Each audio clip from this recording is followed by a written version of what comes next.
কবিতা অতীতের পাঠশালা। আবৃত্তি করছি আমি সর্দার আলম।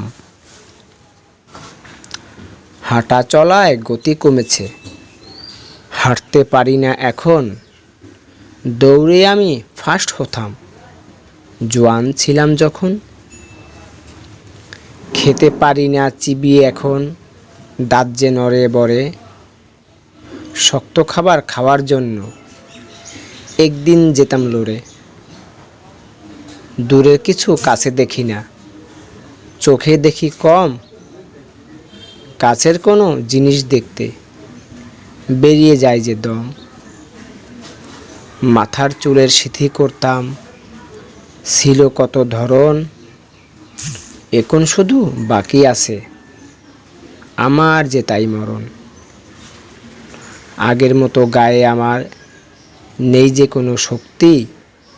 সম্মান করত কত মানুষ, এখন করে না ভক্তি। বৃদ্ধ হয়েছি বলে কেউ দাম দেয় না আজ, ধুকে ধুকে শেষ হব